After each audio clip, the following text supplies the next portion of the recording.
बिस्मिल्लाहिर्रहमानिर्रहीम। अस्सलाम वालेकुम नाजरीन, मैं जी साकी हूँ। आज 6 अप्रैल 2024 का दिन है। नाजरीन, मौसम और दरियाओं के हाल से आपको अपडेट कर देता हूँ।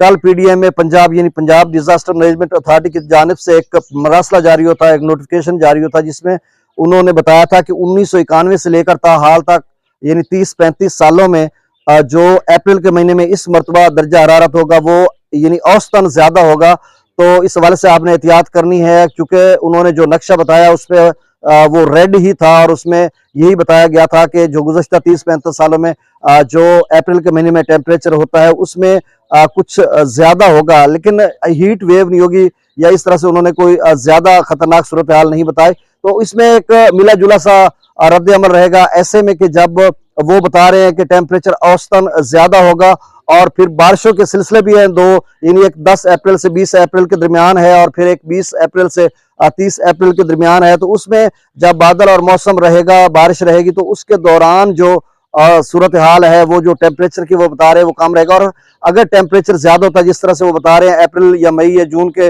महीने में इसी तरह की सीक्वेंस रहती है, तो फिर इसमें जो ग्लेशियर्स पिघलेंगे या सैलाबों का खतरा वो बरकरार रहेगा। फिर मानसून के सिलसिले भी शायद ज्यादा पेनिट्रेट करेंगे या जो भी सूरत हाल होगी वो साथ साथ हम आपको अपडेट करते रहेंगे। और दूसरा 10 अप्रैल तक तो कहीं भी यानी मैदानी इलाकों में बारिश का इम्कान नहीं है। ज़राअत से मुंसलिक इलाकों में 10 अप्रैल को पोठवार, आज़ाद कश्मीर, गिलगित बल्तिस्तान या अपर केपीके के इलाकों में बारिश का इम्कान है, लेकिन 11 को नहीं, 12 से लेकर 16 तक या 17 तक बादल छाए रहेंगे मुख्तलिफ इलाकों में और बारिश का इम्कान भी है। और ज्यादा जो बारिश का इम्कान है वो 13-14 अप्रैल को है, खासकर जनूबी पंजाब में, वस्ती पंजाब में, पोठवार के इलाकों में या जेरी केपी के या सिंध के मुख्तलिफ इलाकों में। तो आप समझ लें ये बारिशों का जो सिलसिला है मुल्क भर में रहेगा, यानी 12 से लेकर 16 अप्रैल के दरमियान, यानी कहीं बादल छाए रहेंगे, कहीं बारिश के इम्कान रहेगा। और इसमें यालाबारी की भी पेशगोई की जा रही है, ओले भी पड़ेंगे। और पहले भी बहुत सारे दोस्तों की जो फसलात वगैरह हैं यालाबारी या ओले पड़ने की वजह से खत्म हो चुकी है, खासकर गंदम की या दीगर फसलात।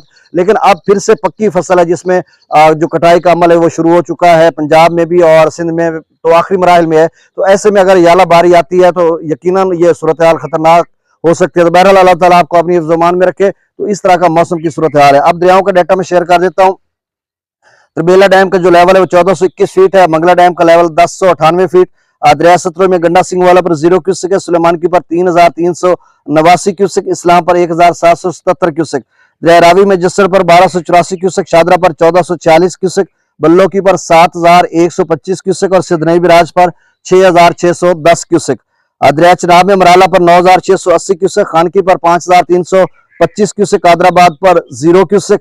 त्रिमो बिराज पर 3263 क्यूसेक और पंजनत पर 0 क्यूसेक अखराज हो रहा है। दरिया जेला में मंगला डैम से जो अखराज किए जा रहे हैं वो 18,000 क्यूसेक। रसूलपुर से अखराज 0 क्यूसेक है। दरिया सिंध में स्कर्दू पर 6500 क्यूसेक। पी ब्रिज पर 11,200 क्यूसेक। बिशाम पर 22,500 क्यूसेक। त्रिबेला डैम से जो अखराज किया जा रहा है वो 30,000 क्यूसेक। काबुल दरिया में 22,600 क्यूसेक। कालाबाग पर 29,111 क्यूसेक। चश्मा पर 35,000 क्यूसेक। तौसा बिराज पर 32,727 क्यूसेक। गुड्डू पर 30,000 क्यूसेक। सखर पर 7,550 क्यूसेक और कोटरी पर 315 क्यूसेक अखराज हो रहा है। तो मेरी दुआ है अल्लाह ताला आपको अपनी हिफ्ज़-ओ-मान में रखे और जुमला ज़मीनी और आसमानी आफात से महफूज रखे। अल्लाह हाफिज।